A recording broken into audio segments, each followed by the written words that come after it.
Hello, welcome to Emerald Lake. We're doing Spoopy Stories again today, and I put it up Ichor Falls. We had that recommended by DewOnTheGrass, so we're going to be reading the stories from that today, and probably for the next few Spoopy streams. We've already read at least one of them from in here, Candle Cove. And so we're going to go through each of them slowly. But yeah, we're going to be reading Ichor Falls, a visitor's guide. So if you're not up for Spoopy stream, no worries, you can pop out. There we are. But that's the plan. And then tonight we're going to go back into fairy tales as more typical. Next week I'm going to shake it up. I think I'm going to do origami and a different kind of reading stream instead of fairy tale. But we'll see how it pans out. Sometimes I don't know when a week is going to be super busy until it is. But hello everybody. Thank you for being here. Yeah. Can you help me give me a good nap, Raven? I will try. These are spooky stories, but I don't think it will be too different to fall asleep to compared to other streams. We'll find out. Is my mic in a good spot? There, I think that's better. Hopefully you do get a good nap and you sleep well. But as usual, you can hit the redeems in between stories. Got everything set up here. Yeah, alright. I'm just gonna get started then with the first thing is Welcome to the Falls. It's a little bit long. We'll go through a few of the little info things about it. About the about Ichor Falls in this, and then we'll get into the more story specifics after that. But here we go. Hydrate. Thank you. I will go ahead and do that now. Do.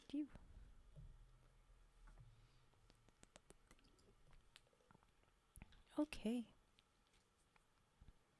Yes. Alright. Welcome to the Falls. Ichor Falls is a city in Mason County, West Virginia, United States, at the confluence of the Ohio and Earthia.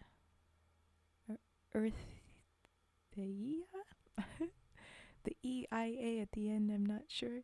Ohio and Earthia rivers. In the 2004 census, the population was 8,104 people. The current mayor is Newell Barrett, and the current police commissioner is Honora Volney. Hi, welcome to the stream. I'm not sure exactly when is current. There's a photo just above that has a little city. Ooh, thank you for the follow. There's a little city street from 1951 of Ichor Falls. It's very foggy and unclear. So I'm not sure. But I guess 2004 census, it'll be somewhere around that. I don't know. The town is home to two regional newspapers, the Ichor Falls Sentinel and the New Elysium Times. Ichor Falls is also close to a small number of geographically unique lakes, the largest of which is God's Wound to the southeast. Districts and location. New little heading. Elysia, the first one. Northeastern District. Upper class gated community, the most drastic reconstruction. primarily new homes, 5 different floor plans, planned parks, walkways, and the new Elysium Fashion Park. There are still a number of historical homes here, and even original structures from the 1930s, and earlier, but due to their dilapidation, they have been harder to sell to the young crowd currently moving in. Alethea, Southeastern District. Lower middle class housing, not much new development. The newest homes from pre-ghost town Ichor Falls date back to 1950 and 1951.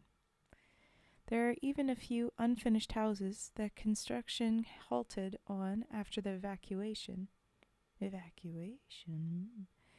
In its time, Ichor Falls never had much street crime, but the crime rate was slightly elevated in the Alethea district. Ichor Falls High School and Sweet Brook Hospital are both in Alethea. Lower Alethea, Southwestern District, close to Stillwood Forest Parks and Reserve. With the increased visitor traffic, Lower Alethea seems to have become the de facto poor neighborhood. The vast majority of the houses date back to the 1910s and 1920s, the original brick and ironwork, and are in need of repairs. Lower Alethea is also closest to the Allegheny State Penitentiary, 14 miles west, and the now closed Amaranth Hospital for the Mentally Disturbed, located in Ichor Falls. Oneros, Northwestern District. Sparser housing, more large mansions and ranch areas, large plots of unused land, sparse woods, home to the town officials back in the day. Olympus, Town Center and Business District, centrally located. City Hall, Public Library, town shopping centers, police and fire stations. Olympus represents an interesting mix of both old and new architecture, and if the developers achieve their goal of rejuvenating Ichor Falls and making it mesh with present day, it's most apparent here. The Olympic District houses many different points of interest, including Ichor Falls Realty and the Rand Historical Society Museum. Ooh. And then Ichor Falls is located at, and they've got coordinates, 38.600-237. Oh, thank you for the follow, JB Kaiser. And I'd never said specific name last time. Alf381, thank you. I didn't say your name. I usually say people's names. Ichor Falls is located at 38.600-237 and negative 82.167435. There we go. Now the town history and lore. Here we go. Maybe we'll find out about the quote-unquote evacuation. 1800 to 1850. In the spring of 1804, Edwin Cuthbert and 81 other settlers emigrated from the eastern seaboard to the unglaciated Allegheny Plateau in West Virginia, on the border of Ohio. From a vantage point that would be later renamed St. Denis's Crown, Cuthbert surveyed a low, broad valley bordered by thick forest to the west and south, and jagged mountains crisscrossed by waterfalls to the north that fed a wide, churning river. The violent waterfalls stirred up a heavy mist that rolled into the valley, greatly lowering visibility. The settlers assumed that soon the weather would warm and dissipate the fog, but the conditions in the valley were just right to hold the fog in place year-round. And I see it has footnotes, but I don't think our footnotes will actually tell us much. They'll just refer to other, these are different historical accounts to go and read. It doesn't really say the specifics. It's not like SCP footnotes. It's more like a typical Footnotes. Cuthbert, a Greek history enthusiast, was struck by the beauty of the fog and the crashing water spilling over the craggy mountain ridges. Thank you! Shibita Gamer 96? It's small little text. I can't totally tell if I've mixed up a letter. Sorry. Cuthbert, a Greek history enthusiast, was struck by the beauty of the fog and the crashing water spilling over the craggy mountain ridges. He proposed the name Ichor Falls from the ancient Greek word ichor, meaning blood of the gods. Iron, coal, and salt became the settlement's chief exports. Fresh water from unconsolidated river aquifers and a variety of small game from the surrounding forests sustained the settlers through many hard winters. There are few wooden buildings in Ichor Falls, as the humidity and soil composition tended to grow sickly trees, yielding brittle wood, which comprised those early structures, including an Amish schoolhouse whose collapse led to the observance of the town holiday Totenkinder. I'm guessing that's a German word, kinder being kids, but what's the Toten? I wonder if the footnote will actually tell us. It did not.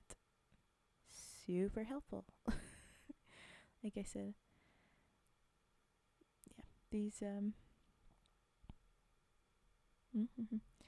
footnotes are not very helpful for that. But maybe someone that knows German can tell us what Totenkinder is.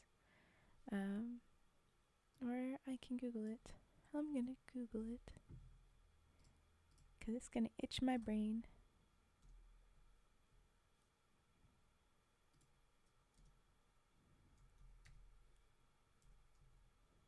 Yeah.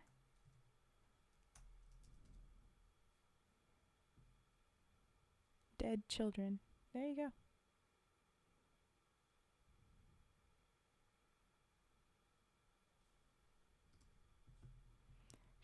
I could have called that. Could have figured that out.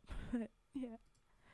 Okay, so they have a holiday called Dead Children because a bunch of children died in an Amish schoolhouse when the bad wood that built the schoolhouse collapsed. Alright, 1850 to 1900. Between 1835 and 1860, the local economy boomed. Ichor Falls used slave labor to work the iron mines to great economic success. The town remained strongly pro-slavery even after the admission of West Virginia to the Union. Disgusting, but okay. During a visitation of Union General McClellan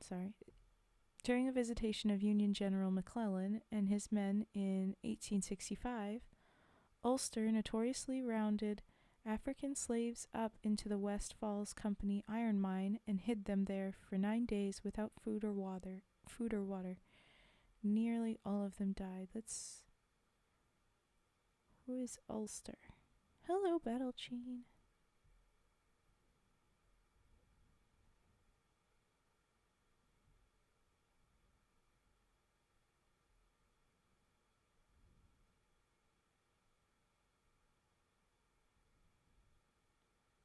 They never specified who Ulster is, I don't think.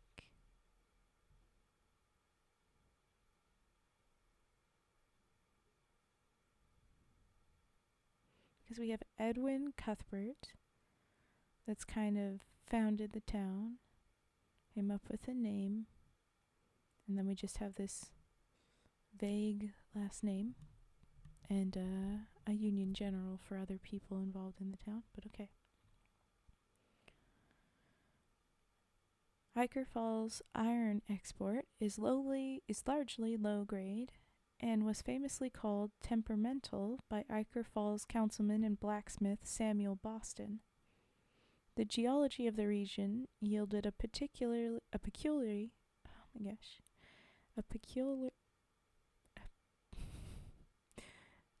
getting stuck on how to say words, and now I'm self-conscious about it. A peculiarly Oh my gosh, I can't say it. I don't know why. Peculiarly. Peculiarly. High amount of coal and iron, which galvanized the valley's economy for the first 50 years of its habitation.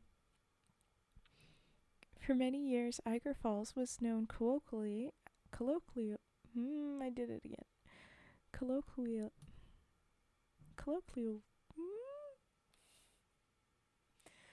I think I'm having issues with L's today. I don't know why. Colloquially, as the Iron City. There you go. Just take a deep breath, Raven. My gosh. Thanks, Beth. But the reputation of Ichor Falls as a major metal producer waned over the years as importers saw a pattern of poor quality goods. I bet. Impurities meant coal mined from the region burned cooler than other coals, and blacksmiths found themselves applying more effort than usual on tempering iron alloys from the plants in and around Ichor Falls. By 1884, many of the mines had slowed production to a trickle, or closed down completely. Ichor Falls teetered on the brink of a massive economic depression. 1900 to 1950. Logging operations began as early as 1870 and at the first signs of the stagnation of the coal and iron markets. Though much of the wood was not viable for building construction, it was fine for use in hammer and broom handles, chairs, and tables. Okay. In 1904, Harold Marsh, a chemist, discovered that Ichor Falls wood was every bit as strong as higher quality wood if it was treated chemically. Over the next 2 decades, the purchase of varnishing and treating chemicals rose dramatically, leading to chemical companies' interest in the area. With demand high, an eager workforce, and low property values, 2 chemical plants specializing in wood sealants and anti-corrosion treatments arrived on the banks of the Erythia by 1910, with a third one constructed upstream 2 years later. Once again, Ichor Falls had a steady export, and the new plants meant more jobs and more population growth. This period of growth lasted some 44 years, as the surrounding forests vanished, new homes and roads were laid down. It was Ichor Falls' most prosperous period. 1950 to 1980. The first isolated cases of illness caused by chemical exposure were recorded in 1946, but their origins reached back to the late 1920s. A secondary compound in the wood sealant, 1-phenyl 2,4 tricarbethyloxanate. Oh my gosh, I went too fast. Tricarbethyloxanate 5, patented under the name Ethylor, was designed to carry the sealant compounds in suspension, penetrate the treated wood, then break down into methyl and isopropyl alcohols and evaporate harmlessly once applied. Unfortunately, researchers later discovered only a partial evaporation in most samples of wood. Ethylor only fully broke down into harmless alcohol after 3 decades. Ooh, okay. Hello, Sam, welcome. So they've got some dangerous chemical exposure stuff, like we said at the top. The first cases of illness were in 1946, but the origins reach back prior to that with some of the chemical plants. By 1953, there were 6,000 reported cases of lung, brain, and bone cancer in Ichor Falls. All 3 chemical plants were closed and condemned during what became known as the Ethylor Summer. Ooh. That sounds great, Battle Chain. You can just go ahead and lurk about. Oh, thank you. I will hydrate too then. So in 1953, there was their ethylor summer with the ethylor compound coming out and infecting people with that chemical poisoning there. But that started before. Only in 53 did people get enough awareness that they notice everything. And I guess the civil suits came in, so civil lawsuits were filed but went nowhere as the three companies imploded with debt and criminal penalties. Within 5 years, the population of Ichor Falls had fallen to a 20th of what it was prior. Ichor Falls was becoming a ghost town. So I guess that might be the sort of evacuation, everyone leaving because of the chemicals. Uh-oh. Well, that and probably people dying too. 1980 to present. Ichor Falls lay undisturbed in the mist for nearly 30 years. Sorry. The relative obscurity of the town left it largely untouched by vandals, although one of the empty chemical plants burned down in 1964, cause unknown, but arson seemed likely. Looters from neighboring towns took anything of value the first couple years, but when there were cases of minor illnesses among them, mostly lung irritation, the town of Ichor Falls developed a reputation for being cursed. And they did say that after 30 years, all the chemical stuffs would have properly broken down, so the 30 years being mostly untouched. It's safe now once we get to the 80s, I guess. In 1978, surviving citizens and their relatives were informed by a government probe group that Ichor Falls was once again habitable. In the ensuing years, Ichor Falls received curious visitors, but when the properties were appraised, they were found to be mostly worthless. By now, squatters heard of the town's availability, and the falls became a hangout spot for degenerates for several years afterward, until West Virginia and Ohio police blocked the roads leading into town. In 1986, a coalition of land developers, consisting of Iroquois Stone Company, Jefferson Land Trust of West Virginia, Red Bed Foundations, and several others, convened to mass purchase the existing land from the individual owners. Unsurprisingly, they got a good price and were able to take ownership of the majority of Ichor Falls. The coalition, named the New Elysium Group, built up capital and redeveloped Ichor Falls from the ground up. Many old buildings scheduled for demolition were spared by the government of West Virginia, who demanded they be maintained as historical landmarks. Hi, Dimda. Still, plots with damaged homes and buildings were cleared, and home developers moved in. The New Elysium's group's goal was to revitalize Ichor Falls. A name change on the agenda never went through. For all the bad associations the name Ichor Falls had, the group was convinced it could rejuvenate the town's image. Squatters can be pretty fun people.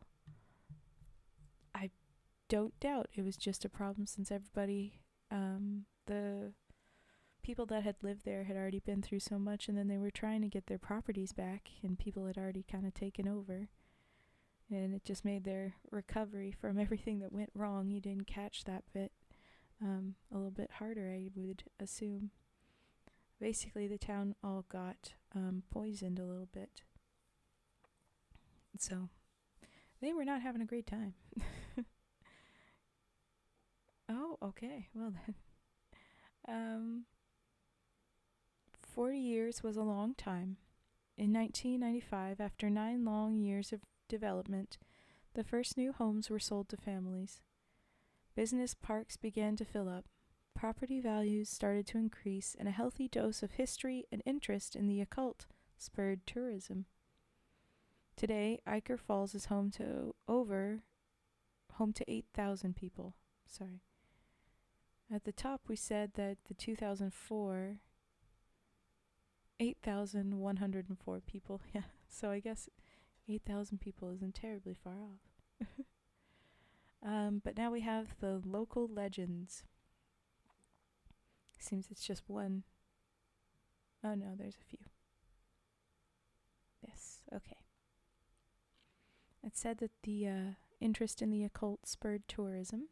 It was a bit of a ghost town since everybody left, so that's an easy way to get some spooky stories and injected into a town's history. The Stitched Man. This legend seems to be based on the story of William Harker. Harker was one of the first settlers of the Ichor Falls Valley, and a master tailor whose work was known throughout Delaware. Richard Bayard, mayor of Wilmington, Delaware, was noted to have ordered 3 suits from Harker in 1836, saying, "The man could stitch anything." In 1840, a cooking fire started in Harker's home, tragically killing his wife and infant son, and seriously injuring him. Allegedly, Harker overheard doctors saying that they would not be able to heal his burns, and when they returned to his bedside, Harker called for his sewing kit.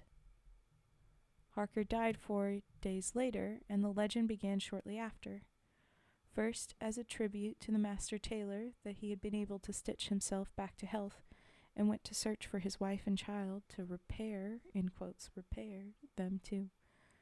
But the legend became more and more perverse over the generations, with the common lore being that the Stitched Man now sought replacements for his dead family, and that if he claimed you, you would wake up one night with Harker's ragged, sewn-up corpse laboring over you with a needle and thread, your lips stitched together with the only sound that of Harker's softly beating cloth heart. With the only sound... That's just a little garbled sentence, so it's getting me messed up. But I guess his cloth heart. It's interesting. Hello. You can call me Raven, friend. The man could stitch anything. Oh boy. Yeah, apparently. The Stillwood, the next local legend. Because of its uneven ground, oddly tilted tree line, and 3 very similar curved creeks flowing from the Erythia, it's easy for the inexperienced to get lost in Stillwood Forest, southeast of Ichor Falls. One gets the sensation of walking in circles, especially when one encounters what looks like the same small creek several times. In 1806, one of Edwin Cuthbert's original party chased a deer into the Stillwood and wound up lost for 2 days. When he finally returned, dehydrated and starving almost to the point of death, he insisted that he had been gone for 9 days, even going so far as to show diary entries he had made with the rise and fall of the sun.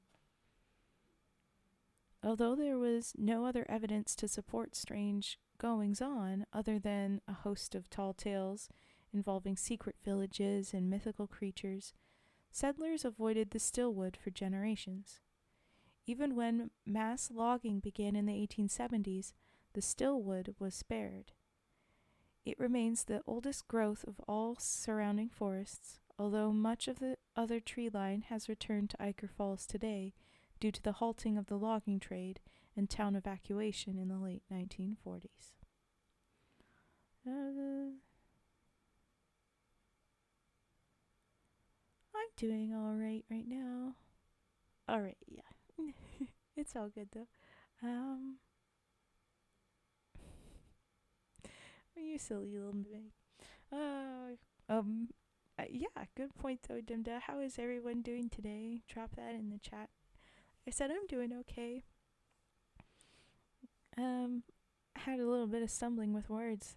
Things were kind of tripping up my tongue, but we'll get through it. Next local legend, The librarian.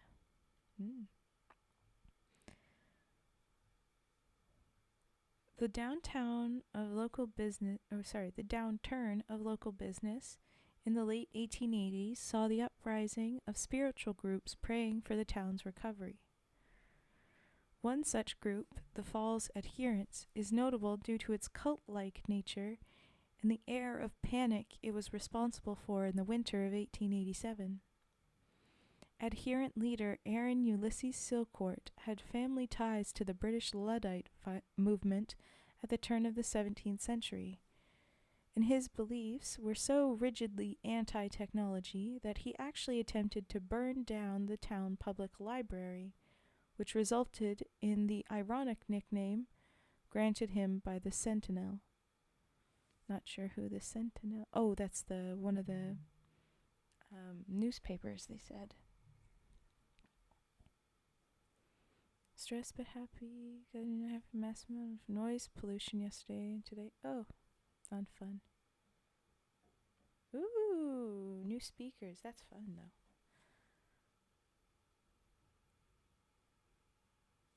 though. Okay. So we've got the weird cult leader guy, anti-technology in the 1880s. Okay. Silcourt saw the modernization of Ichor Falls as the cause of its decline. The adherents believed that modern ways created a schism between man and God, and that signs of modernity could be imbued with wickedness and had the taint of the devil about them. After repeated attempts at public mayhem and manslaughter, Silcourt was executed in 1888 and the adherents separated. In typical Falls fashion, the story of Silcourt and his cult grew into the legend of the librarian, a spirit bound by hatred to all mechanically reproduced books and journals in the library. It was said that his cultists would curse books or pages with arcane symbols in an attempt to spread Ichor Falls' blight to any place where mankind had shunned its old ways. Doo-doo-doo.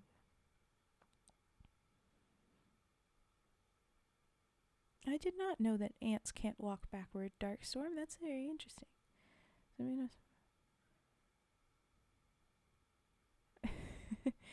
Yeah, I think Alone on the Highway full blast, that's definitely fine. And the world's not going to get too bad at you blasting your music a little, so you'll be annoying. It's not that terribly bad. Just maybe mix it up, have sometimes when you don't, so that people don't always think that you're going to be the annoying with the music. But okay. The last local legend. Totenkinder. We referred to this earlier. But here we go. And here's the translation if I had just waited. But okay. Totenkinder, a German mistranslation of literally dead children. The holiday did not begin as a holiday, but an observance of the 1813 schoolhouse collapse in which 12 Amish students died along with their teacher. Many settlers believed the collapse to be an omen of God's displeasure with the settlement, and that Ichor Falls trespassed on hallowed ground. That year, every stick of lumber for building construction was torched to purge the town of evil. Decades later, school children participated in Totenkinder by building small model houses, placing a beloved toy inside, and lighting it on fire. Ooh. If the house refused to catch fire, as often happens in Ichor Falls due to the humidity, the house was made by a good little boy or girl. If it did burn, the boy or girl was considered sinful. Okay. Hey, thank you for the follow, Toso5. Thank you. Welcome. Yeah, Dimda, that was in some of the history. There, like it said, there was a schoolhouse that collapsed. But in the history bit, they explained it's because the lumber that they were using, they used to build it, it wasn't structurally sound, and it wasn't good for that. But okay. In 1908, a little girl was badly hurt when her toy house caught her dress on fire. At this point, the town treated Totenkinder as silly tradition and superstition, and not a real determination of good and evil. Nonetheless, because it was dangerous to children, Totenkinder was largely abandoned. And then there's a little song, I guess, or something.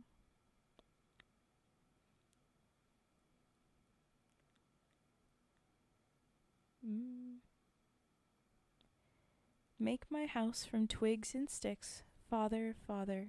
I have no clay, I have no bricks, Father sings. Build my house and make it strong, Mother, Mother. It will keep you winter long, Mother sings. In the evening, tend the fire, good child, good child. Careful not to let it higher, good child sings. In the morning, early morning, ashes, ashes.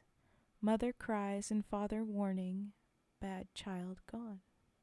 And it just says traditional. There's no one specific. Not getting cursed right now, just reading the sort of traditional theory, sort of, the legend on this little section. Okay, go to night, dark. Go, good night, Darkstorm. Thank you. And then, yes, you can, Toso5, you can do that. I'm not going to tell you how much that's up to you, how much you're financially stable enough to do that. So I'm not going to tell you that. You could gift one, you could gift none, you can gift what you are comfortable with. Definitely don't spend any money if you're not comfortable, and that's very nice of you to think of, though, so thank you. And it's Wednesday night, everybody knows that. Yeah. Toso just resumed Scissor Snips, and Toso, you're actually perfectly timing. We do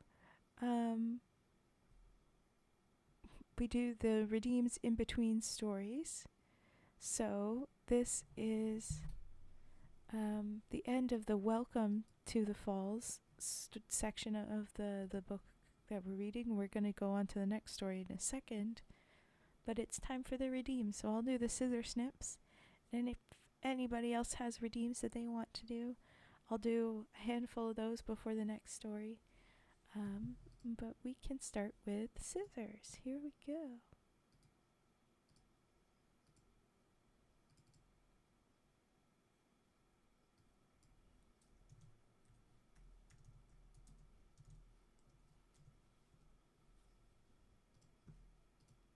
Here we are.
Okay, that was our scissor snips, and now I'll move to brushes before we do dice.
Okay, that was our brushes. Thank you for the follow. Reading your name, my brain kind of want to says not just Aaron MME, but like do the little other pronunciation of Aaron when it's got two A's, and then MME being the shortened form of Madame. So, hello, AA Ron Madame. But I don't think, I mean, probably that's not what it is. But, welcome, and thank you for the follow. It's dice. Dices.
Alright, that was all the redeems so far. Since we've got nothing else, I'll just move on. I'll just move on to the next story. Okay. The next in the book is called Curious Little Things.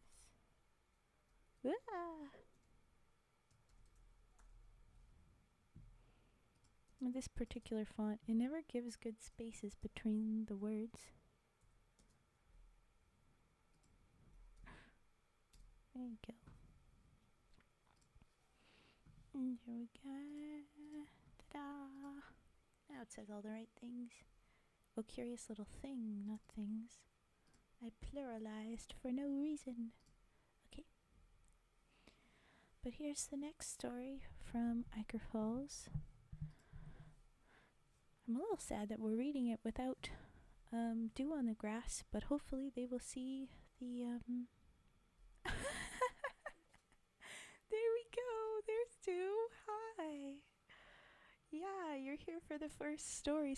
We just read the we just read the first bit that was just the Welcome to the Falls chapter. That was just a little background on everything, and now we're getting into the stories. But hello, impeccable timing. Just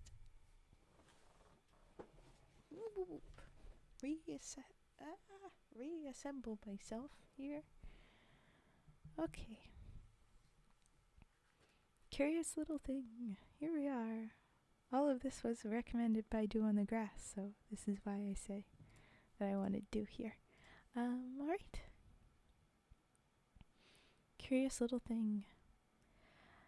I have an odd habit a friend recently picked up on. A habit I developed about a year ago. He noticed that when I enter a room, any room, and I shut the door, I turn my face away from it and close my eyes until I hear the lock click. Only after the door is fully closed will I open them. He gave me a hard time about it until I told him where it started.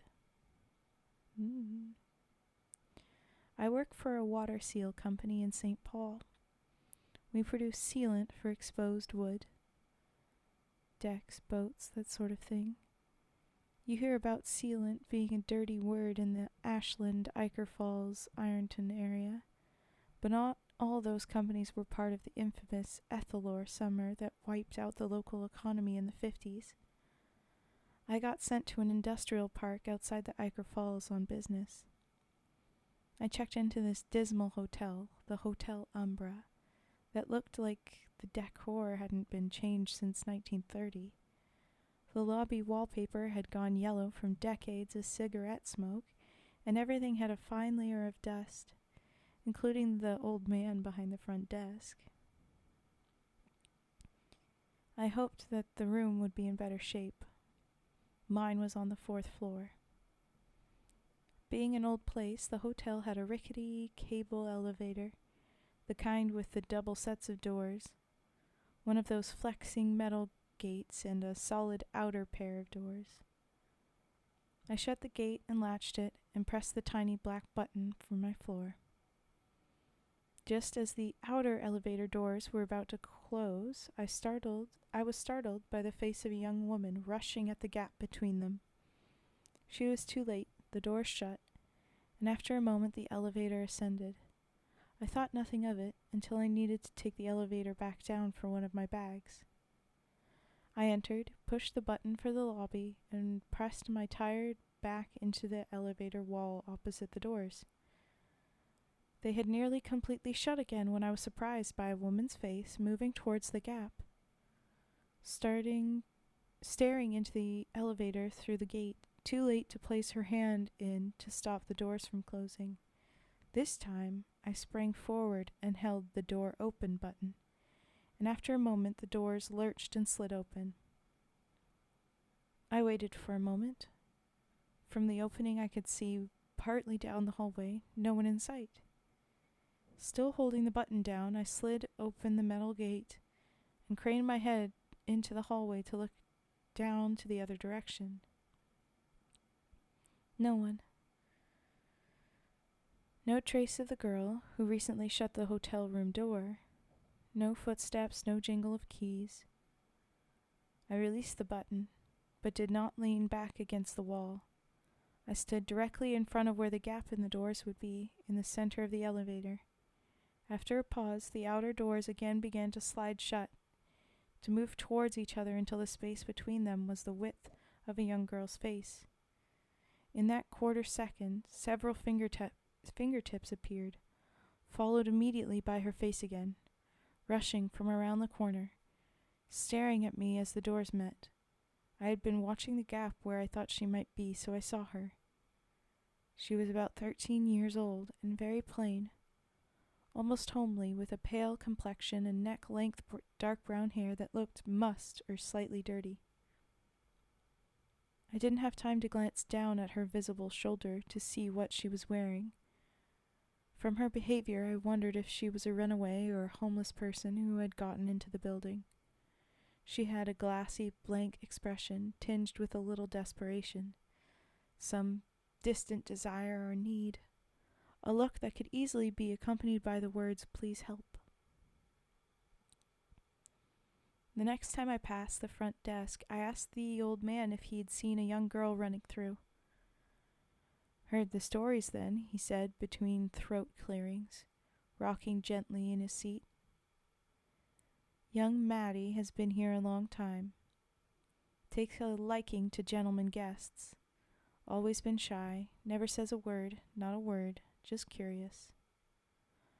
I told him that I hadn't heard any stories, and that there had been a girl taking the stairs and standing in front of my elevator on every floor. "That's our Maddie," he said.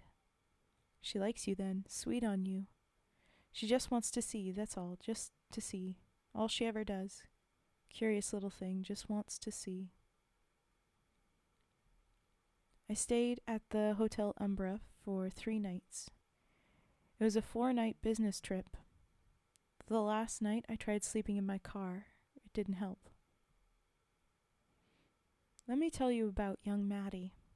You only catch glimpses of her, of a face with a resigned look of quiet desperation, dominated by a pair of wide, dark eyes. Locked doors, barricades, nothing made a difference. She gets inside. I never saw her longer than half a second. Every time I laid eyes on her, she retreated instantly, only to appear again an hour or 2 later. An hour or 2 if I was lucky.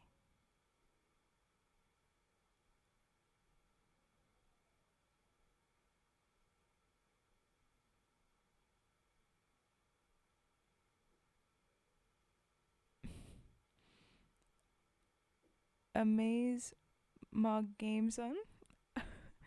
Mildly confused by your little paragraph, but Dumda, okay, singing frog after this. Let me tell you about where I saw young Maddie. Every time I shut the door to my bathroom, in my hotel room, I saw her. If I watched as I shut it, at the last possible second I'd see the crescent of her face moving fast at the gap. I'd throw the door open to find nothing. Every time I closed the closet door, I saw her. If I watched that gap, she'd suddenly be inside the closet, leaning her head to watch me just as it shut. It's as if she knew where to go, where to be, so that my eye would meet hers. But there was never an impact, never a moment when she'd make contact with the door or the wall. The first time I sat at the writing table, I saw her. As I closed the large bottom drawer, she rushed at the gap from inside the drawer, her eyes wide, pleading for something I could not give. I pulled the drawer from its rails and threw it to the floor. I did spend that last night in my car, but like I said, it did no good. Tossing and turning on that rental car seat, the back ratcheted as flat as I could get it. I'd have to open my eyes sometimes, and if there was a place for her to dart from my view when I opened them, she did. In the side view mirror, or peeking over the hood of my car, once upside down at the top of the windshield, as if she was on the roof.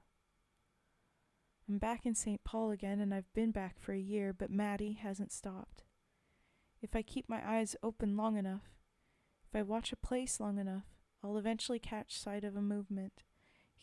Near the copier in my office, a pile of boxes in an alley, a column in a quiet parking lot, and my eye will get there just in time to see her eye retreating from view.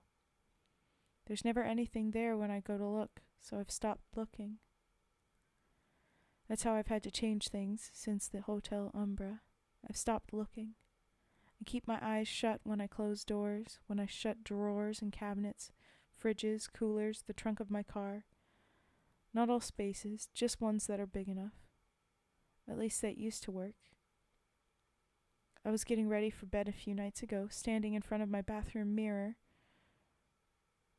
doors shut, cabinets shut, watching myself floss. I opened up wide to get my molars. I swear I saw fingertips retreat down the back of my throat. Ooh. Creepy. But that was Curious Little Thing.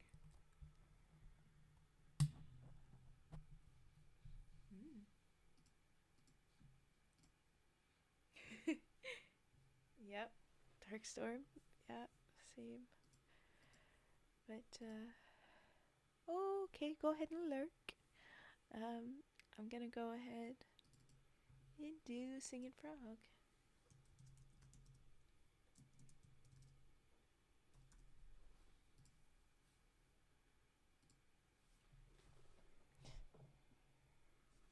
just wants to see. So creepy. Okay.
There was our little frog. Let's see if I'm remembering properly. Limbe. Limbe. But okay. There's that. Okay.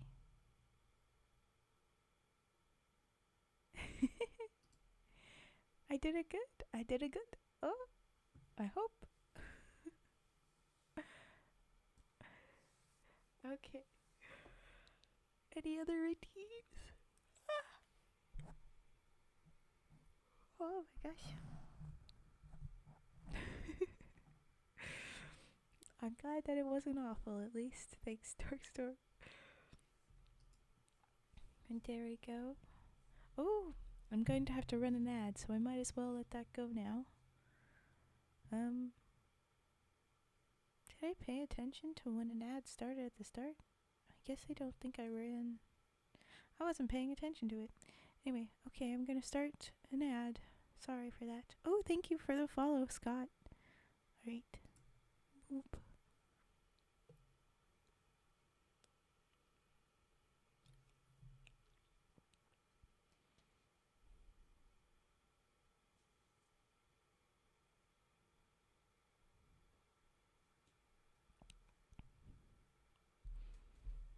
Do I have plastic in a tin can to complement the tin in a plastic jar? No, actually I don't. I don't have a tin can.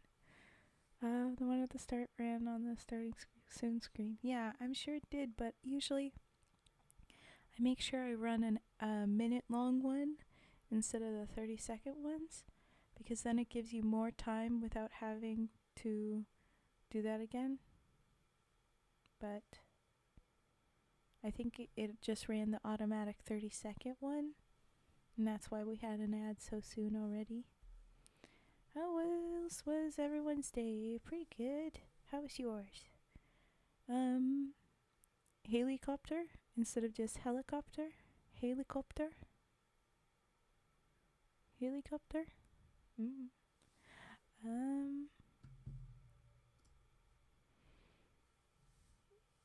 It's been okay day. How was your day? Yeah, now we've got a whole 2 hours before an ad is gonna threaten us. So that's good. That was pretty on point. Well,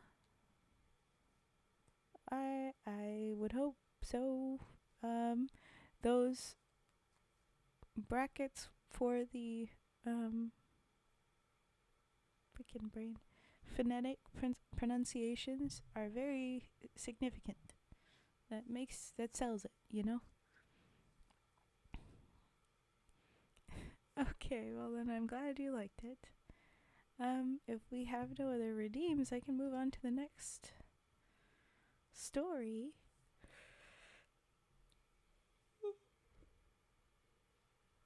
My little yawns. Okay. I think I shall. The next story in it is called Promises. There we go. So,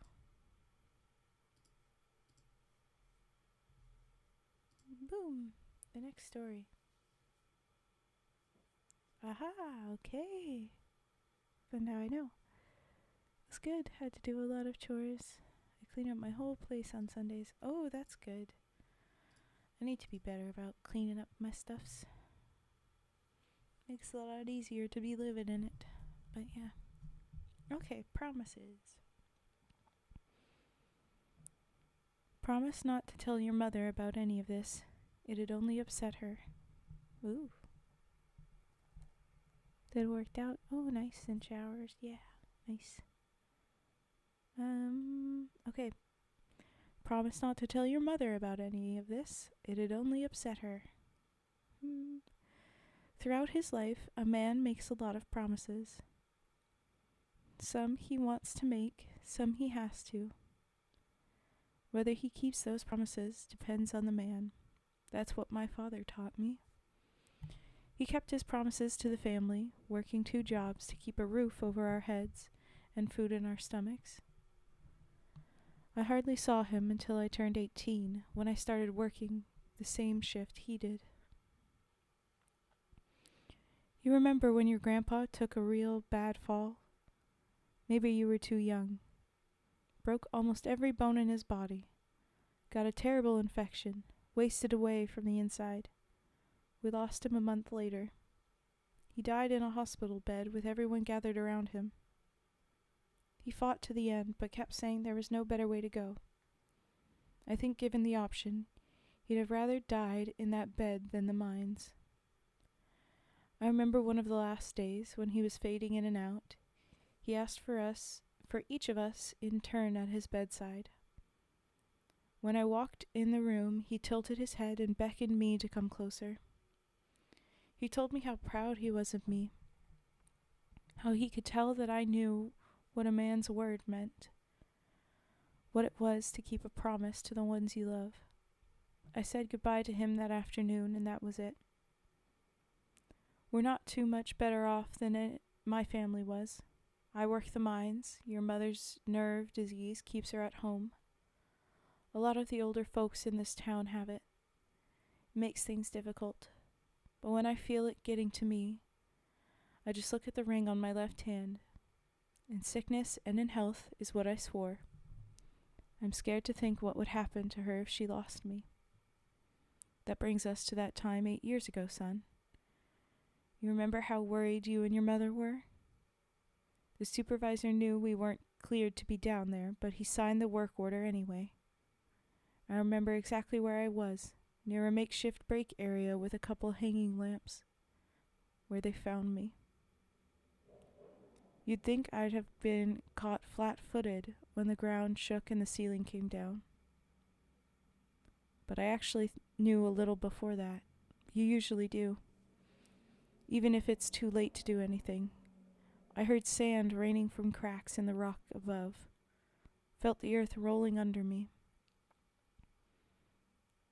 I was running for the support beams when it happened.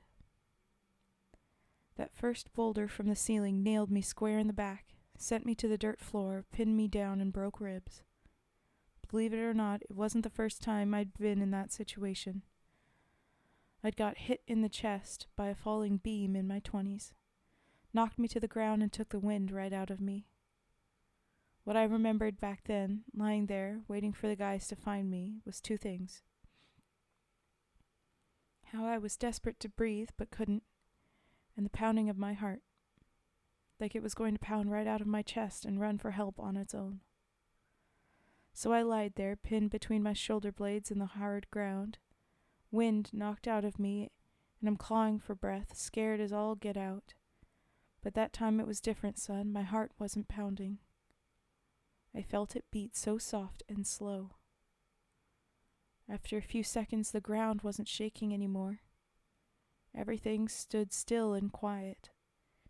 The only sound, the muffled shouts of men in the other corridors. I couldn't feel my heart beating. I was so afraid.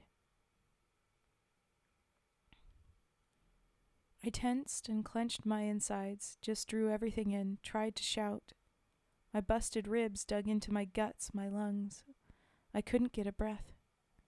I thought about you and your mother. I felt the world getting dark and hazy. Couldn't think straight anymore, could barely see. But I saw your faces in my mind. I was saying goodbye to you. In my last little gasp of consciousness,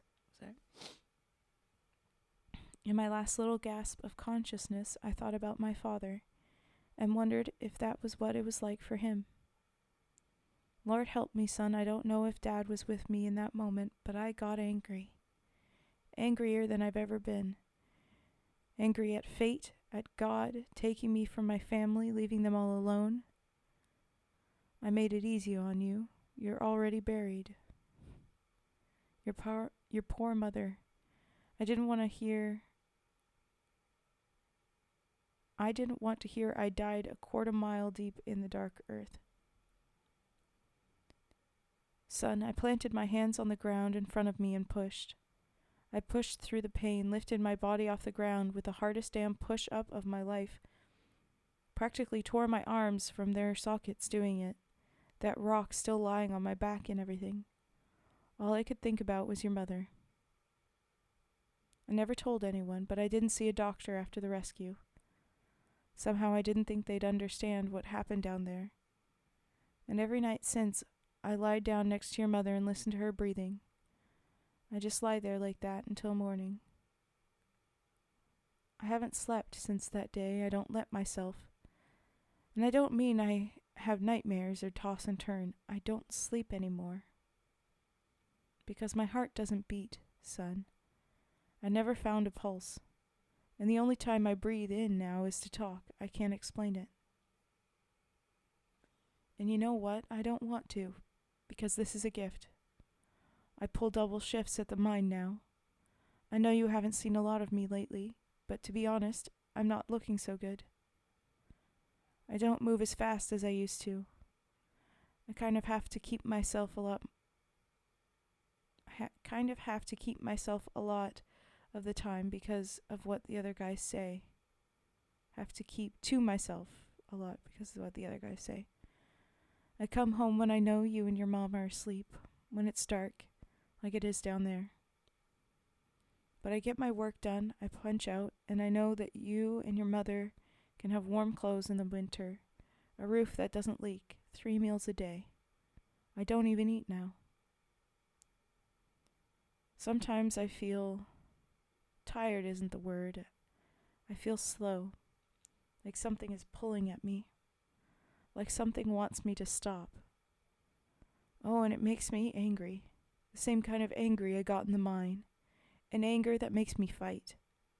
I think about you and your mother and what my father said. I don't get as angry anymore because it's been a long time, but maybe one day I'll just let that slow feeling roll over me, and that'll be it. But for now, don't you worry your mother, and don't worry yourself. Just know you mean everything to me, and I made you too many promises to break them by leaving. A man keeps his promises, remember that. That's the end of promises. The next story we actually have already read, so I was planning on skipping ahead of it. But drop your redeems, and we'll get to those. The next story was going to be Candle Cove. Like I said, we have read that, but let me know. I'm going to get up and stretch for a second.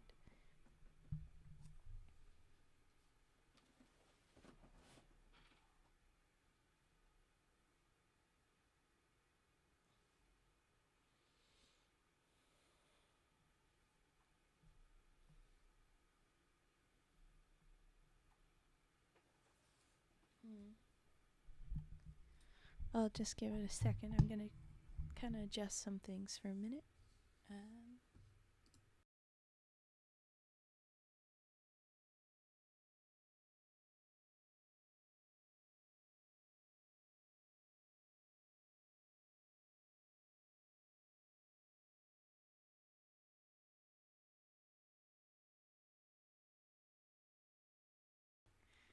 Okay, hydrating.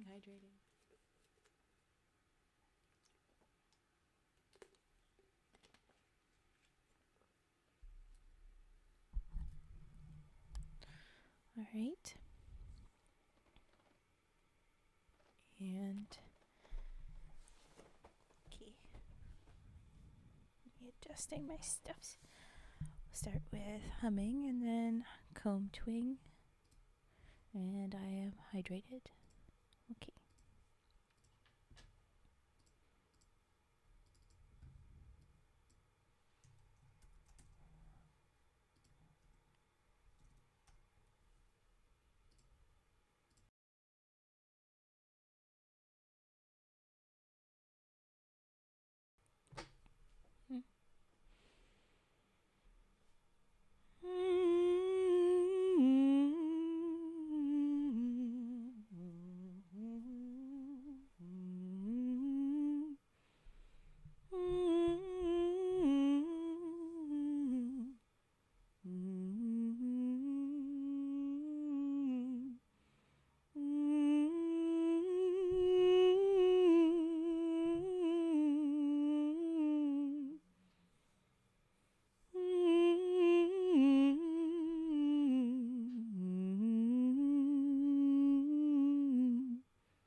Thank you for the follow, One Eye King You or Kingu.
Model dancing around like that.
Okay, now we'll do the comb twing.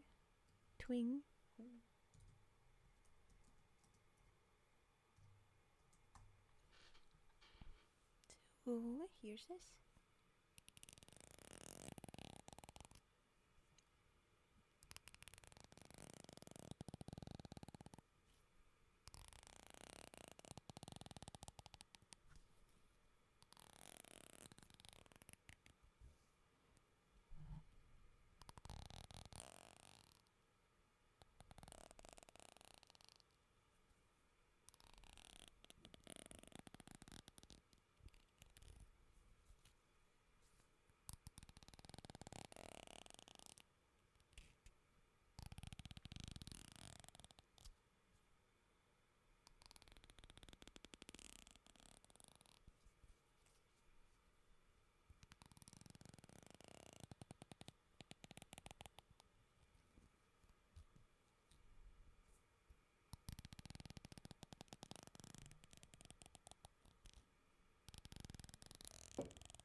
Purple Sween? Purple Sween? 21? Thank you for the follow, and I like your first message. Those gunked up little Yoshis get me giggling every time. Purple is fine. Okay. Purple is fine. Purple's good. So we were gonna move on to the next story. Now that we are done our redeems. Boop boop boop. And we've already read Candle Cove, so I was gonna just skip on ahead past that one. We could reread it, but for now I'm not going to. The next one is Lemon Blossom Girl, which is, I don't know what it is, but it's the next story. There we go. Yes, a brilliant Yoshi. So okay, here is Lemon Blossom Girl, the next story in the Ichor Falls collection here. Alright.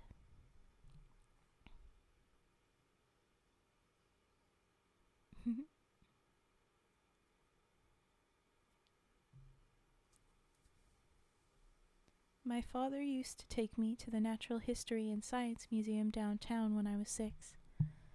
That was where I first saw her. I remember thinking, what a pretty name for someone that was the Lemon Blossom Girl. For someone that was... Anyway. I have never been able to forget the time I laid eyes on the Lemon Blossom Girl, imprisoned in the tall glass case, smudged with the fingerprints of all the other children who had come to stare at her. But she could not stare back. She lay on the floor of a papier-mâché cave, curled around herself, her smooth head cradled and face hidden away by tattered crossed arms. I watched her for a long time with my dad standing there, reading to me from the placard that described the way she became mummified. Although I wasn't able to put it into words at that age, I must have been asking myself why anyone would name her the Lemon Blossom Girl. This was a name for someone who skipped in fields of flowers in spring, laughing and playing, not this awful, trapped, skinned thing. The word I would have wanted at the time was irony. I had the first nightmare a few days after our visit. I was there in my bed in the dark when my eyes opened, somehow outside of my control. I couldn't move anything except my eyes, but I couldn't shut them. And I knew with that knowledge, one is given only in dreams, that she was here in our house somewhere. The Lemon Blossom Girl. She was no longer lying on her misshapen side in the museum behind glass. Or perhaps that's how she was in the house, in that same position, curled up beneath the kitchen sink. I couldn't see her in the dream, but I felt her presence. I knew that she was on the other side of the house, waiting for something. Thinking bad thoughts with that smooth, yellowing head of hers. Thinking of me. I woke up screaming. My mother came running in and comforted me. My father must have been scolded for taking me to the part of the museum full of old dead things. I had the same nightmare several times in the weeks to follow, but like all things, it eventually stopped when I was free to worry about whatever it is that 6-year-olds worry about. When I was 12, my family moved to the East Coast, to Boston. Thank you for the follow, My brain's not going to count those zeros. Don't make me. Thank you for the follow. My father had been transferred to a new position and given a raise, and since my mother wasn't working at the time, moving was the sensible thing to do. I said a few awkward goodbyes to my friends. At that age, it doesn't really dawn on you that you won't be seeing them next summer, and chances are you won't see them ever again. Often you do. But I made new friends easily enough. The grade school I went to in Boston was much more reputable than my old school, but I didn't really notice, other than how we took a lot more field trips. Field trips were never about learning. They were about leaving the classroom and being able to talk to your friends in an environment where your teacher didn't notice as easily. That's exactly what happened when Mrs. Hafner took us to the Harvard Museum of Natural History. I paid absolutely no attention to the droning tour guide and continued to pay none until I heard a phrase I hadn't heard in what for a boy of 12 was an eternity. Lemon Blossom Girl. My stomach sank. That name, that sickly sweet name that belonged to that monstrous thing. I snapped to attention and realized that the guide was talking about mummies now, and the class approached the human history room. My eyes darted among the cases. She was there. It was here, somewhere. I glanced at the other mummies, with their long and awkward Egyptian names ending in Amun, Hotep, Tiri. They sounded exotic, impressive, regal. The sarcophagi were gold, with bright, expressive faces painted in blue and black on the heavy lid. These did not bother me, nor did the X-rays of what they looked like beneath the bandages. Their eyes were closed, their arms crossed on their chests, at rest. These were kings at peace. Not like the Lemon Blossom Girl, whose glass I now stood in front of. She was no longer on the floor of that papier-mâché cave, now laying starkly upon a plain, gallery white platform. Somehow I saw more this time than I did, or remembered I did, when I was 6. The room was brighter and I was taller, almost tall enough to peer between her crossed, gnarled limbs and see dead eyes. How weird. I thought that I would move to Boston only to see her again. Oh my gosh, I read that wrong. But anyway, it was weird that you'd move and see her again. Was there more than one? No, they must have moved her as part of some program. I learned more about her that day, listening to the guide. I learned that she was named for the area that archaeologists found her in, that it used to be a bog somewhere in South America, and that her odd, contorted position probably resulted from the way she died, struggling as she drowned. Ooh. A diagram on the wall showed how she had been X-rayed in the 1960s, and how scientists discovered an almost fully developed infant still inside her. She died pregnant. This added a new dimension to my nightmares, which returned that night. I woke back in my old room, as I had so long ago, in the dark, paralyzed, knowing that she was in our house somewhere. But now I knew she wasn't curled up in a ball. She was walking, shambling slowly, carrying her infant in her arms, its skin a cross between leather and paper, stretched tightly across blackened bones. I knew these things was made to know these things by the dream, but again never laid eyes on her. But she was in that dark house in my mind somewhere. The nightmare ended and I sat upright in my bed, throwing and kicking my arms and legs to make sure I could indeed move them. I didn't cry to my parents. They must have decided I was too old for that. But I didn't sleep the rest of the night. Again, the nightmares subsided after a few dreadful weeks, but not before I failed a morning exam or two for lack of sleep. School came to an end in Boston. Junior high was a blur, with high school even more unremarkable. I was an average student. I sent applications to several large colleges in the area, only to receive letters of condolence in return. On a whim, I sent an application to Maple Grove University, a small school in West Virginia, just to see what would happen. And lo and behold, they accepted me, and even offered a partial scholarship. I'm not sure why I decided on West Virginia, but I did.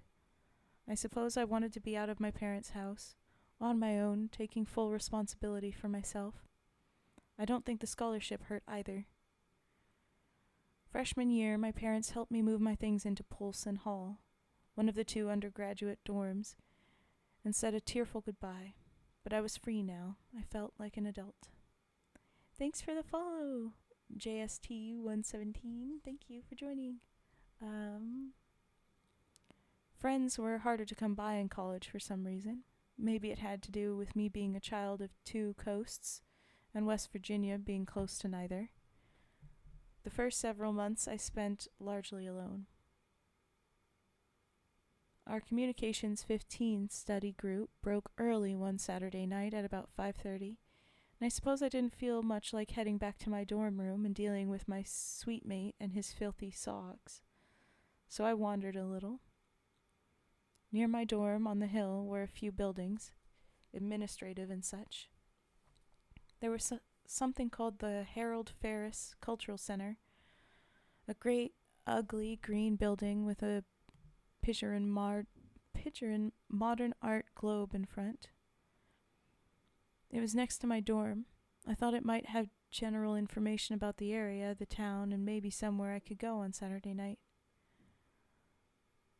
When I got there, I discovered the information booth only had pamphlets about cultural studies and outreach programs. That and a little old lady. She said the center closed at 6, but since I was the only one here, I could stay a while after and look at the exhibits. Something about that word always bothered me. An exhibit was something on display for others to stare at, to watch. The plural of the word was words, as it implied a cold room with dim lighting cast on ancient, quiet things. The exhibits.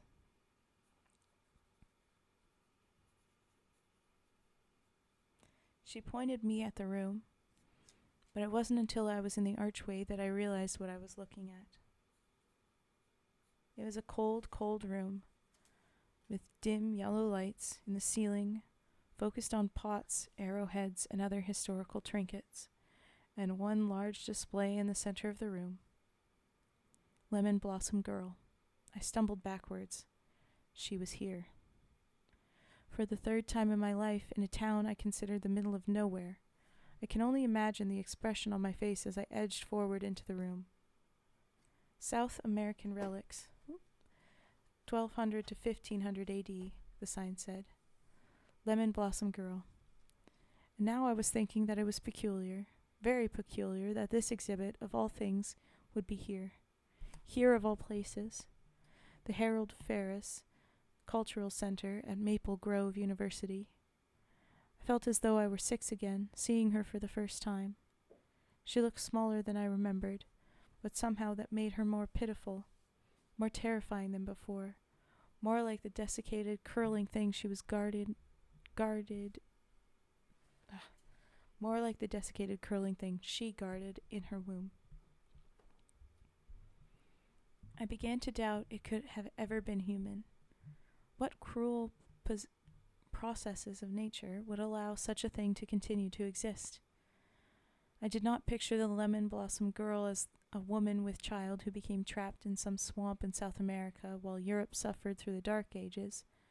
She had always been like this, somewhere or other dried and dead and paling under electric lamps since the beginning of time, carrying a smaller mockery of herself inside her, twisted and splitting and curling in her own womb of glass. No, this thing had never been a human being. She was Lemon Blossom Girl, forever staring out with empty sockets through crossed arms and legs, trapped in a place where children can watch her. But she could not watch back. There was a square, dimly lit button on her display case, and beneath it a grid of holes indicating a loudspeaker within the base. The button stated in loud block letters, "Start," though I knew, when pressed, it would blare a dull, scratchy narration explaining the mummification. My heart dropped as I backed away from the case. There was something very, very wrong about having a start button near that thing. All I could think was start moving, start breathing, start scratching at the glass. Time to close up, an old voice called from the front desk, and I uttered a startled noise, halfway between the letter U and a gasp. The sound echoed in the corners of the hall that the dim lights didn't reach. That night, I wasn't in my dorm room. I was at home in my old bedroom. My eyes were open, but I couldn't move. But it was different this time. This time, I didn't know if she was in the house with me. I didn't know until I heard a sound like splintered wood sliding against burlap and wet paper. I smelled something thick and ancient like parchment and faintly cloves. A sickening, thick, spicy sweetness. She was here in the dark. I watched, unable to even shiver, perhaps held in place by the same abominable forces that would allow a corpse to be preserved, to stay whole, to persist for 800 years. And now, from the black doorway, the lemon blossom girl shuffled in, her thin, reedy breath amplified by the dead quiet of night. She lurched forward, slowly and unsteadily on bone-splinter legs, stopped in the middle of my room and turned. Now she was watching me. She held something close, something I did not want to see, something I was beginning to make out in the moonlight. It squealed. That was 6 days ago. 6 days ago, and she hasn't stopped since. I know she is down there, my lemon blossom girl, behind glass, closer than she has ever been. She can follow me as far as a museum display, but she needs my dreams to come closer, to watch, to hold her young. I know she was down there, thinking bad thoughts in that dead, dry head of hers, thinking about me. This morning I went to the gas station and returned with 1 gallon of gasoline and a box of hurricane matches. Tonight, I think I will pay her one last visit. The end. Honestly, I read that one as just somebody that got too scared over an exhibit. I don't see her as spooky at all. But perhaps that's because I'm not feeling the effect of the dreams, but still. What did you think of it? What were you thinking of that one? And feel free to drop redeems. Thank you for the follow, World Tree. Thank you. Welcome in. The worst devils are the ones we make ourselves. Ooh. Good choice of words is what I was going to say.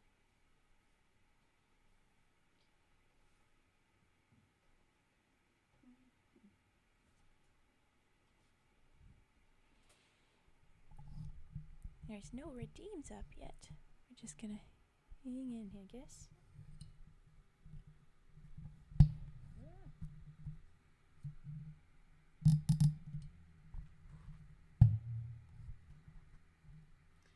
I'm gonna mute my mic and kind of readjust it.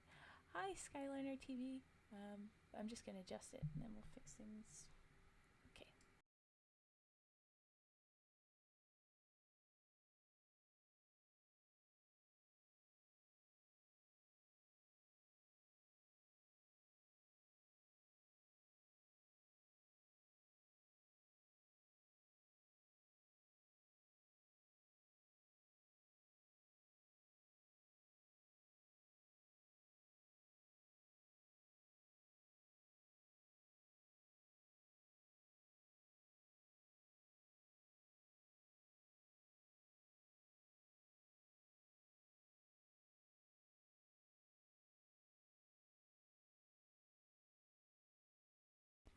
Okay, back settled.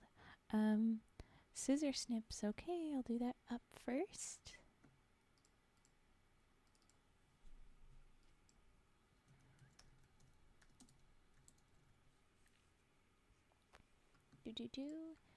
And any other redeems, drop them now. This is the time for them.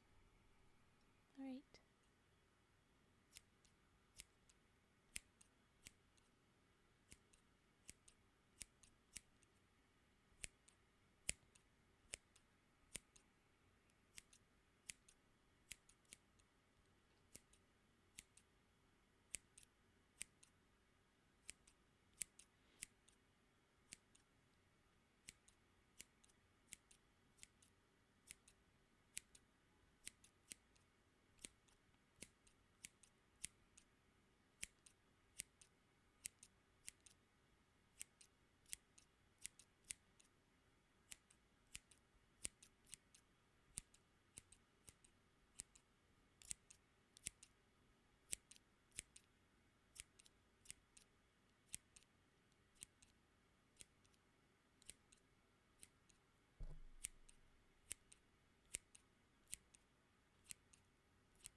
Thank you for the follow, Christo GC. Thank you. Oh, and Enda's back. Okay. DewOnTheGrass. It's not that she likes to watch, it's that you can't stand being watched. It's not that I can't die, it's that I won't let myself. It's not that the show was creepy, it's that the show was yours. That's in reference to the last few stories, because Lemon Blossom Girl, it's about her, not about her watching, it's that you can't stand it. And before that one, we didn't read it, but that's Candle Cove, and in that one, they have this idea of a kid show, but it turns out that it was their show. It wasn't really that it was somebody else's show. Trying not to fully spoil that. And then the one before that, we read Promises. The man should have died, but he didn't let himself. He's still around. Is he dead? But he's not gone. And that's the spoopiness of that one. I think you're right. I think that's a very other things. It's a great analysis of it. I like it. All right. Stretch and posture check and high rate. Okay, thank you, Winner. We'll do this here. Start with some water.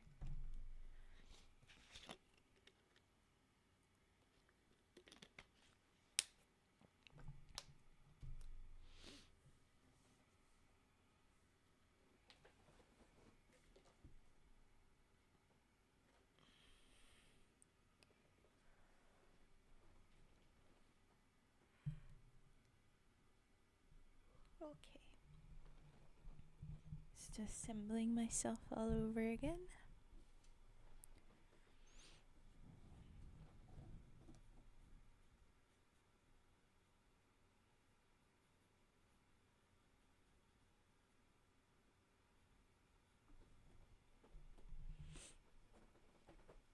Alright. Well then, with no other headphones.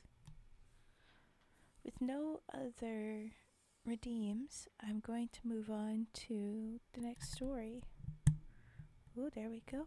I can hear myself again. Yeah, we're not doing a ton of redeems, and I have no problem with that. We'll just move on to stories, but just know that that's the vibe. And if you wanted more redeems, you can even message in the chat if you don't have the radioactive ribbits, the channel points. But here we go. The next story is called The Hirsch Camera. Let's do that.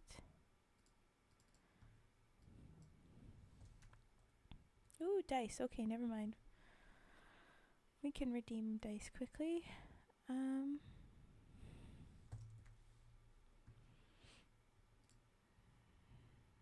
It would be better to get those in sooner rather than later so I don't end up mixing things up, but I'll do those now. Dice again. Alright.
Alright, that was our dice. And now we'll go into the Hirsch Camera story. Dumda, I don't know if you specifically have watched them. It's a bit hard to watch after or keep in mind exactly who's seen what, especially since I have VODs up. But yes, I have shown off these dice. It was in one of the origami hand cams. That's the only time my camera's shown anything. So it would be if you go into, sorry, trying to write and speak. If you go into one of the, yes, one of those VODs, you will probably be able to tell. Come on, there we go. Hi, Bratty, hello. This is the next story, the Hirsch Camera. They specifically also add, let's see if the other version of it, it specifies what year. Kind of silly me. Yeah, maybe I should have had the last little bit.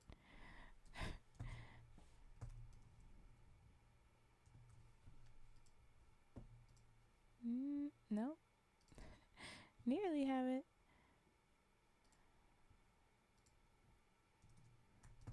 There we go. 1870, this story, I guess. Yeah, go ahead and check them out. I can't confirm where it is, but it be somewhere in there. They're green and black, but they look very dark. It's kind of hard to see the dark green sometimes. Got a good nap listening to your beautiful voice. Oh, glad that you got to sleep, Turtle Boy. Alright, the Hirsch Camera.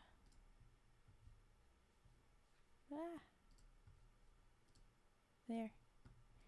Here we go.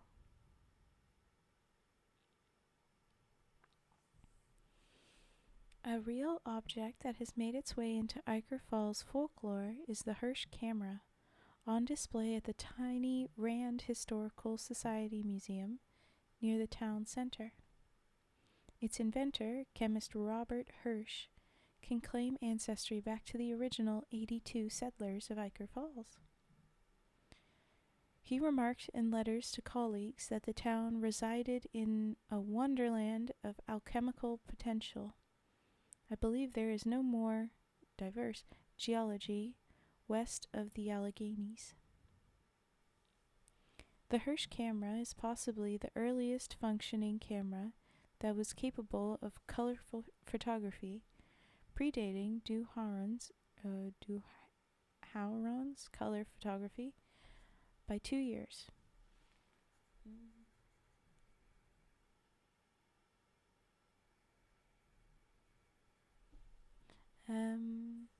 However, in photographic circles, this point is in contention. Most scholars argue that Hirsch's work does not represent the first concerted effort at color photography, and many of his trial attempts from 1870 show either a lack of interest or perhaps understanding in accurately reproducing color images.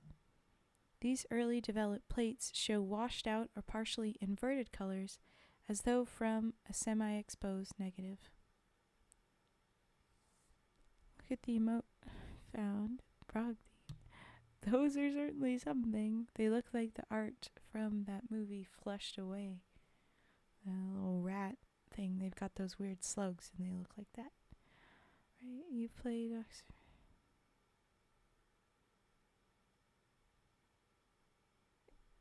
Yep.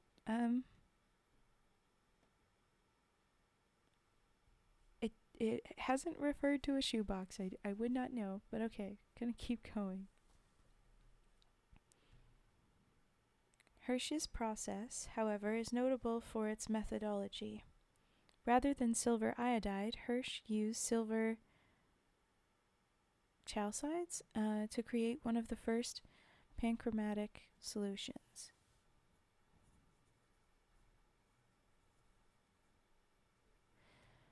This also reduced the plate's dependence on mercury bath to develop the negative. Some chemical studies have been performed on the plates, but Hirsch's original ratios have been lost to time. Thus, the plates themselves are somewhat of a mystery. Hirsch himself took 103 photographs, but only personally developed 12. The other 91 were developed in 1997, not using Hirsch's technique, but modern image processing. These are not usually on display to the public. The 12 images appear to be candid photographs of people in and around Ichor Falls. 3 of them show the apparent christening of a building.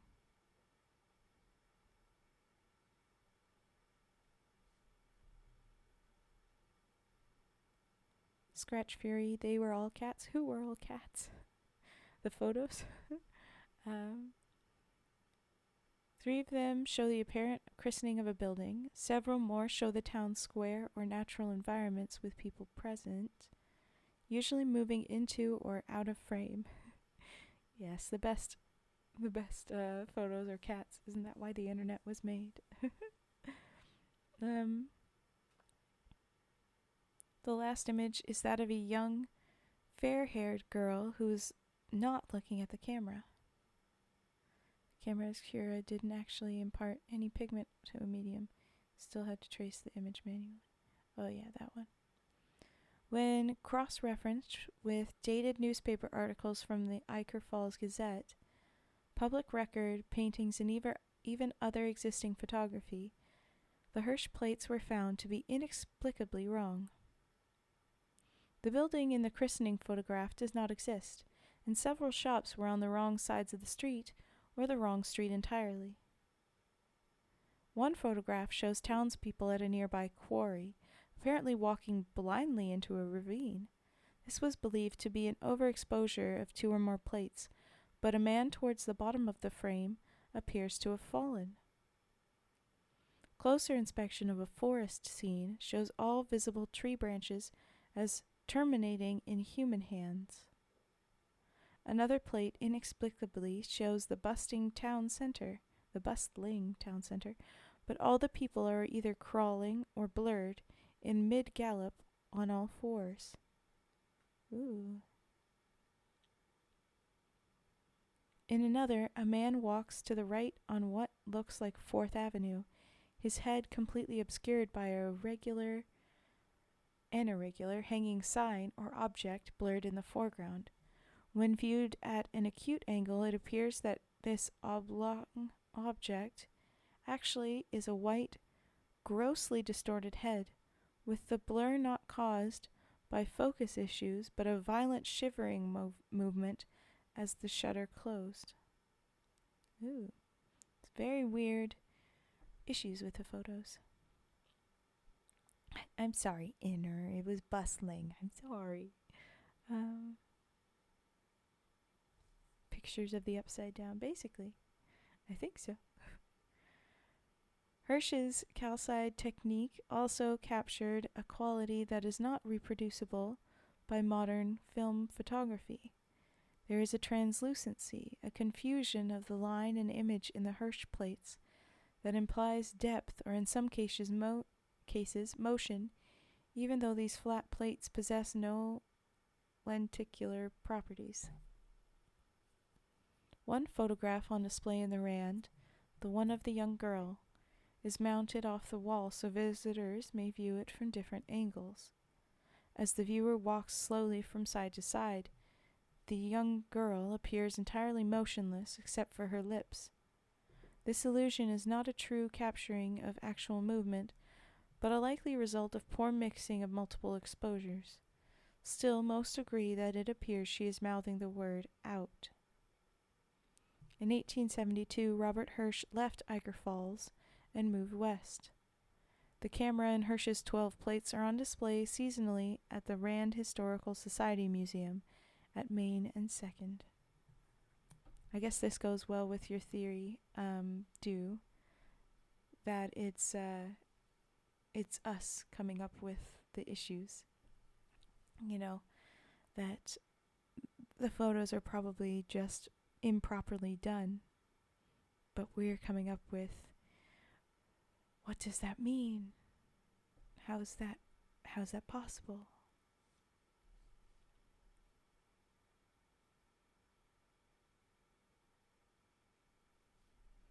But that is the Hirsch Camera. The next story is called The Fulcrum. And I believe that one was also requested, but I'll pull that up. Still got my little list of all the stories to read. Yeah, The Fulcrum. In its own little pocket.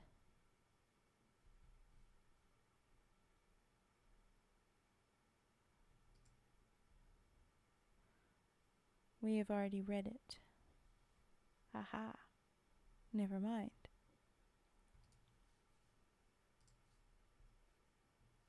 So we had read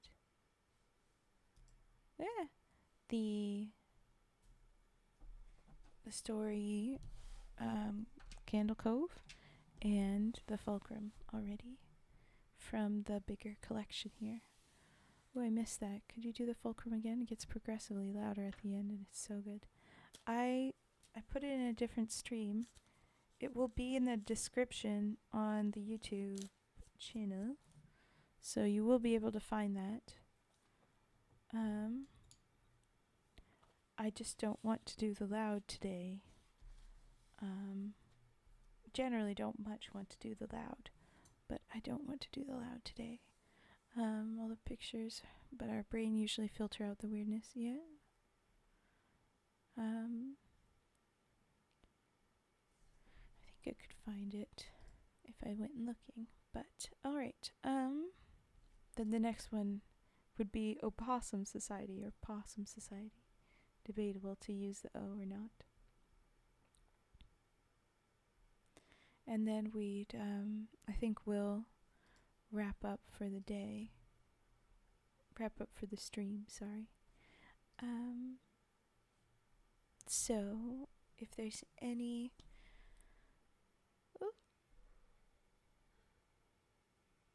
sorry. If there's any redeems, I'll give you a minute to do that. But then we'll read Opossum Society.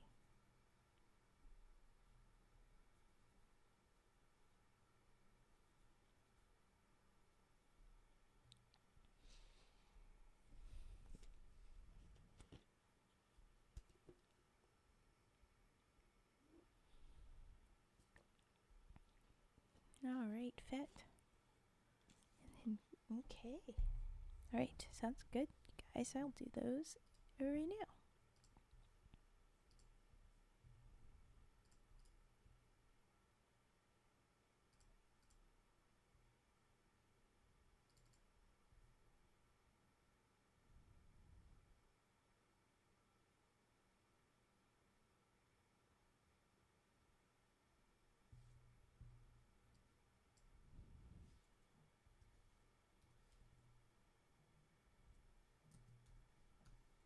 We've got some interesting takes in the chat. But I don't think I disagree. Okay, here's some sticks to wrestle.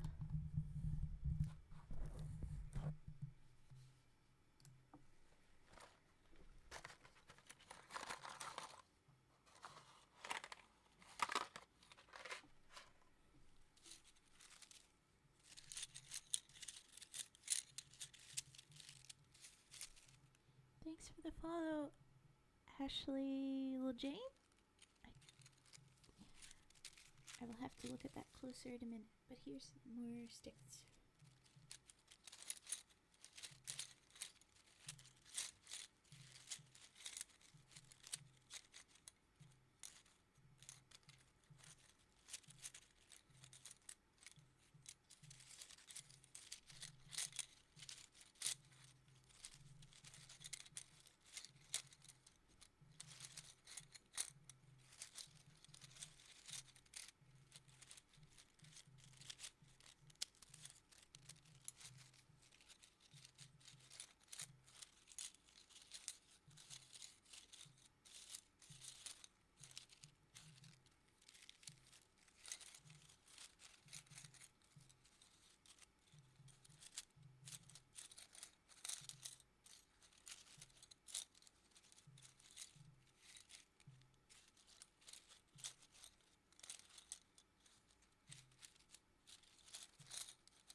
just recognized that she had stars in her eyes for I don't know how long.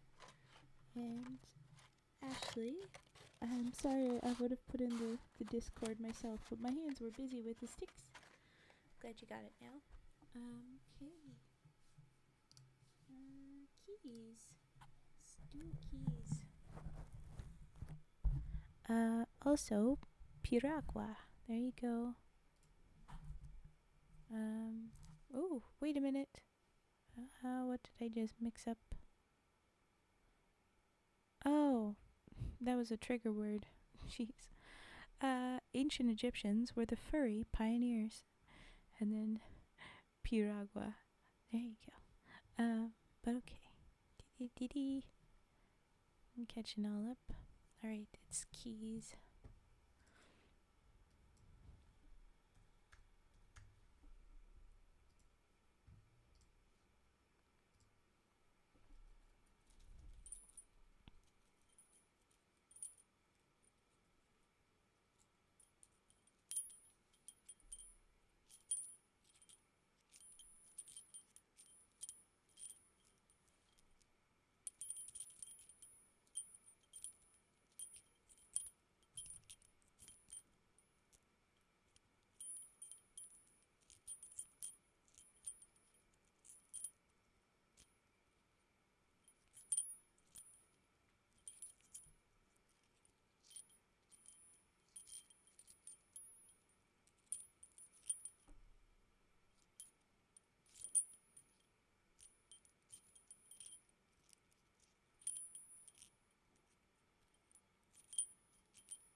Ashley Jane, I'm not going to respond to you directly in Discord.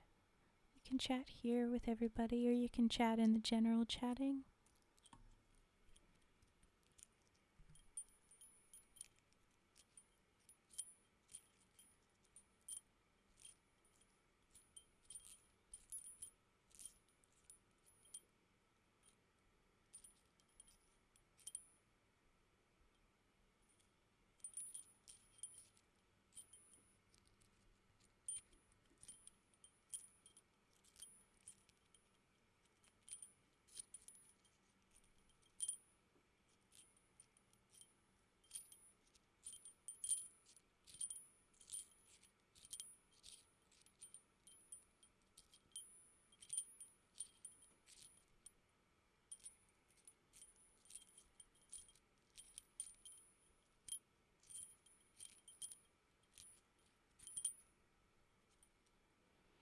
That was our dice.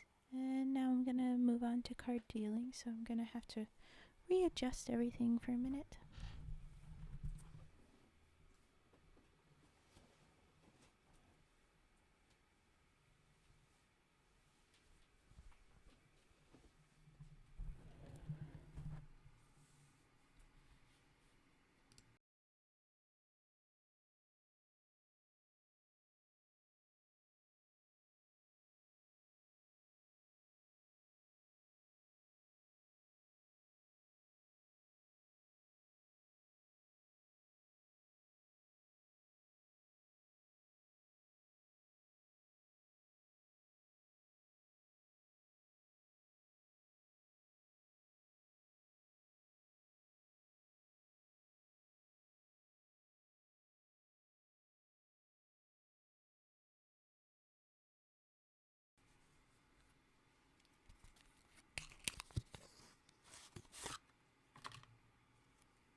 sorry that said keys the whole time.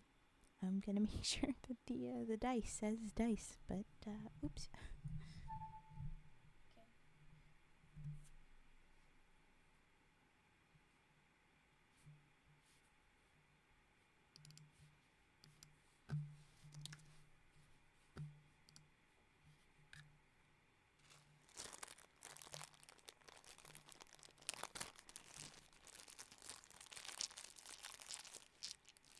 Oh, and hi, Axazua.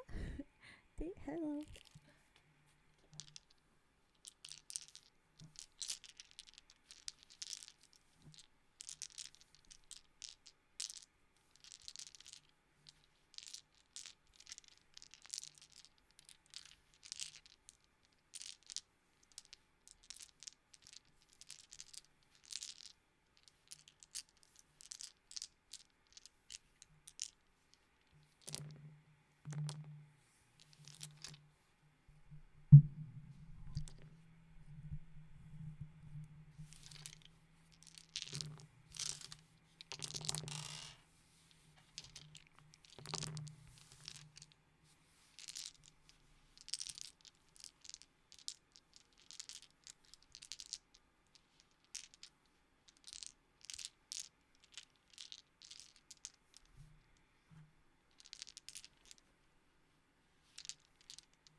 Alright, we're going back to the stories. Ooh, Darkstorm's giving me a hydrate again. Okay, we're just focusing on this first.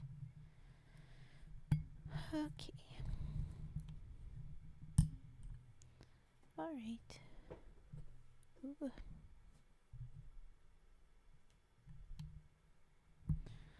Okie doke, sorry. Everything's jumbled a bit. I did that and that, and I'll hydrate. Thank you. I appreciate a little me. You're very little cute weirdos.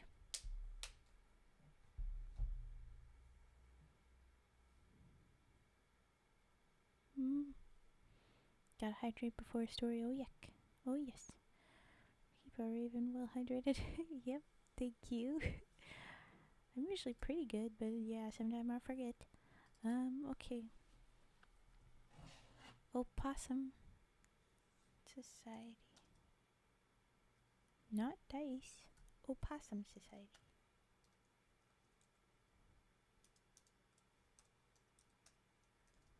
There we go. No one likes a crusty raven.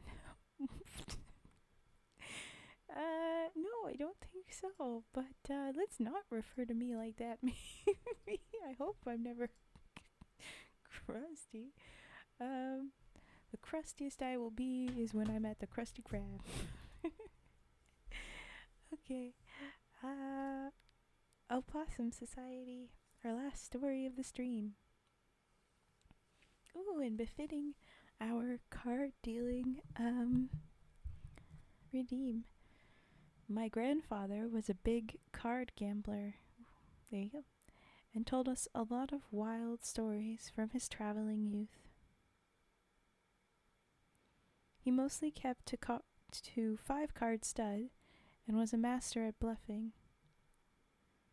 Given the nature of most of his stories and how we believe them, I guess he was at least telling the truth about that. The story that stuck with me had happened in the summer of 1940, he said. He was on furlough and visiting his parents a few miles east of Ichor Falls. Landlocked and bored, he overheard at some dive that there was all-night gambling at a nearby Indian reservation. Maybe Monoton or Mattapony, I forget which. The story was that a local group of investors calling themselves the Opossum Society gathered there one night a month and talked big policy and local events, things that had made them wealthy. Intrigued, my grandfather caught a ride near there and walked a couple miles on foot the rest of the way. 2 things to remember about my grandfather. He was as slick and charming as anything, and he hated to play sober. He said they poured strong drinks there, and by the time he had the courage to wander over to the lone table where anyone was still playing, he was worried they'd kick him out for being too drunk. But he must have turned on the charm, because after 20 minutes or so he'd been invited to sit down. The game was 5-card stud. My grandfather didn't have much money, but he hung on in the early hands, and after an hour or so he had a tidy pile of chips in front of him, to the surprise of the others. The night wore on, the talk was lively, and the drinks kept coming.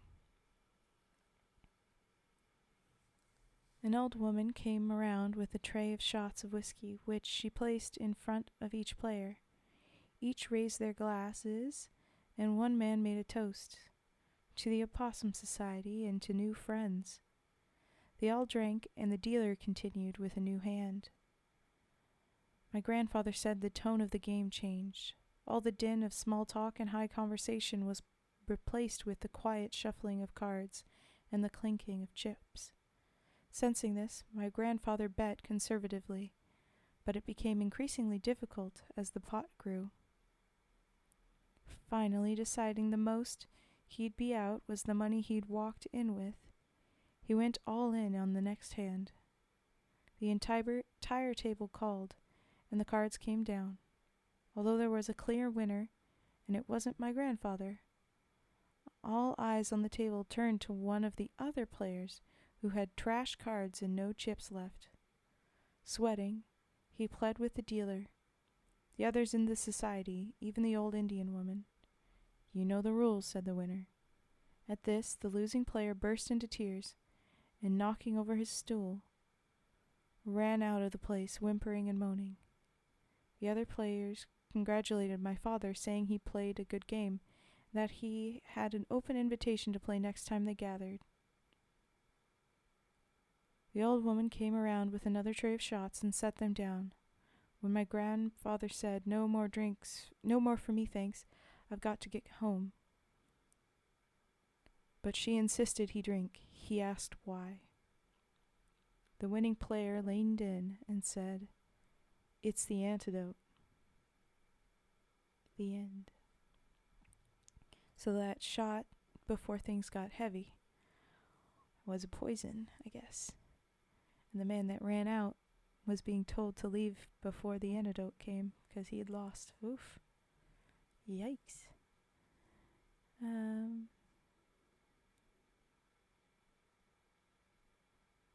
Krusty Krab pizza is the pizza. She might be. Didn't even say it hi back. I said hi to you, Browdy. I was slow to do it, that's all. Are you forgetting? I said hi. Dies are funny. Ow, I know, Raven, I'm sorry, but I couldn't let that one slip through. You could have said dry instead of crusty. You could have said dehydrated. But it's good. And of course, I am Enro pops in with just a pun suddenly. This is impossible. Of course. And Darkstorm with each of the emotes for as the story turned. I appreciate. Must have been when I lagged for a bit. Oh, no worries. Yeah, okay, so I can do just a couple more redeems and we're done with the stream. So I'll do your humming fetster. And if you have a recommendation for our raid, that would be great. And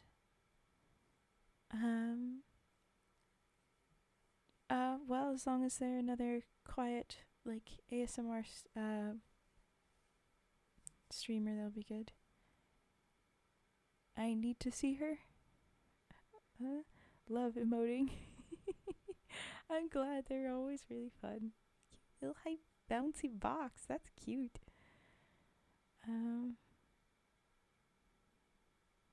Dehydrated. It's just dehydrate and then another D at the end. So the little redeem shows how to spell hydrate. If you put DE hydrate and then the letter D at the end, that's the word. Oh, I'd like to know that it's another ASMR streamer. But I'm gonna do humming first, and if there's a couple more redeems, we can do that. So we'll switch over to that. There we go. Ooh.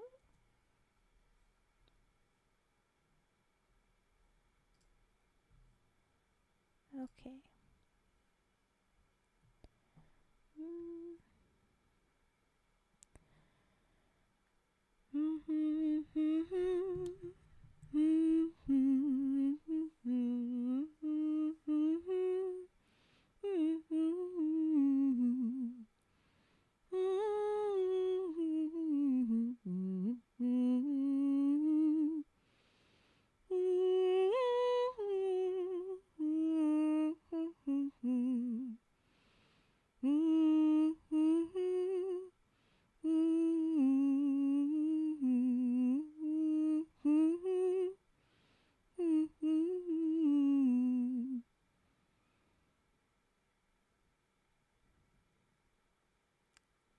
Yeah, thank you for that, Petster. I was just gonna say we can get rid of that one.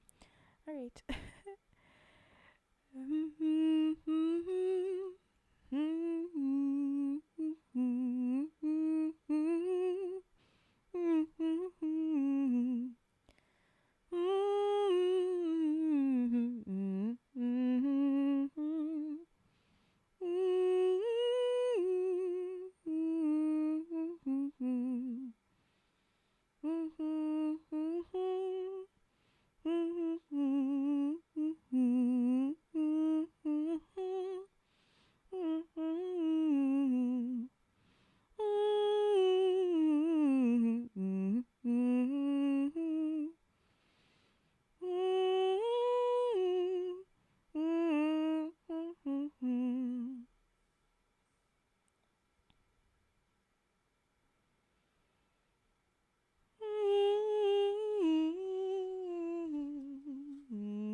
We'll put these away then. And I'll move over to my ending. Since we didn't get any more redeems. Oh no, wait, we got. Never mind! Shut up!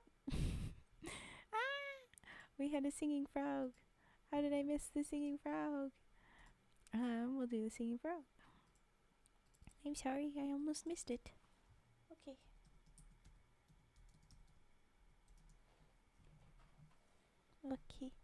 Okay. I'm doing. It will happen. Here we go. Okay, here we are.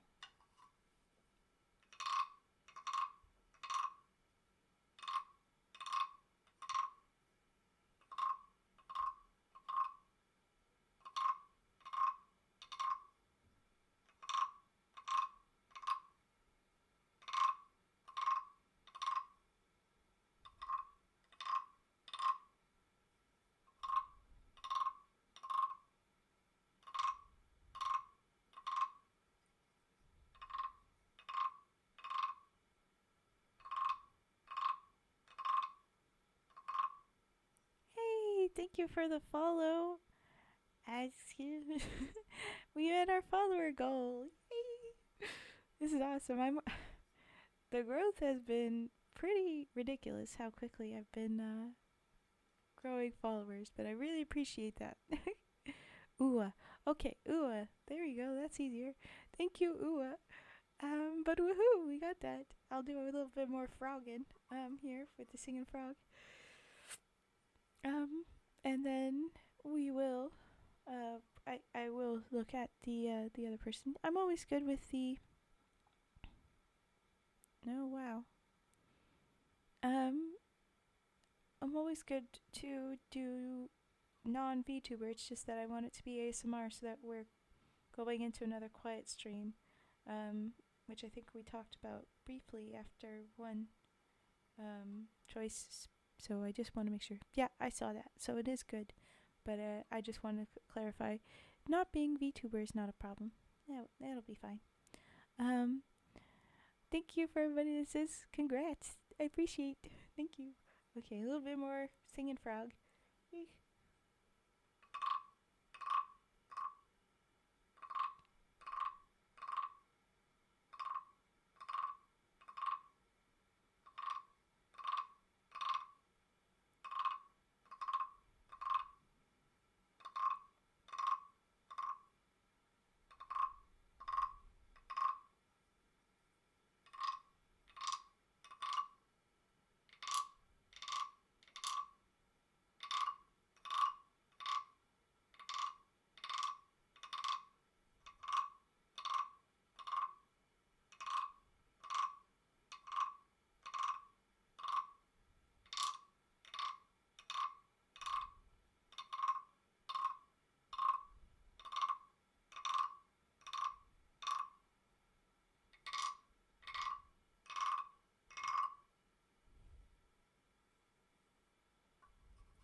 Thanks for more congrats. Thanks Enro for saying nice frog trigger. It's a nice little frog. Stillwood King is under 5 minutes, possibly the best in compilation. Yeah, it's the next one on the list here, and I'm looking forward to reading it. Because you say that you like it, I can hold off to make sure I don't read it until you join the stream. But I'll be doing the same spooky stuff tomorrow, okay?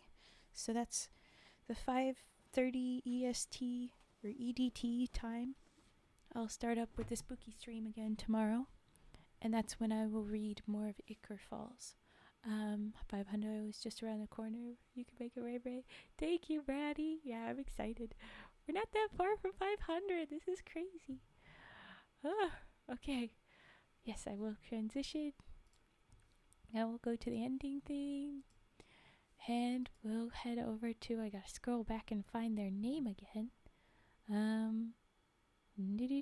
Where is it? Eve of Bream. So that we can find and raid into them. Oh, there you go. But here we go. Yes, thank you for prepping the Frau grade. Okay. Let's pops over.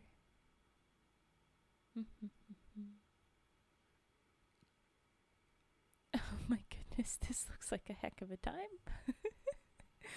Alrighty then. Everybody copy your Frau grade messages if you'd like. What?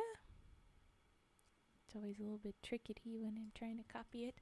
Alright, and thank you everyone for being here. Thank you so much for the 475 that we just snuck in. Extra thank you to Uwa. And I'm excited to get to 500 soon. More fairy tales tonight, spooky stories tomorrow, and fairy tales that evening. We're gonna keep doing that combo this week, and then I think more hand cam origami next week. But here we go. Whee! Rating. Have a good night, everybody. Bye bye. Oh, it's raining. It's going. It went.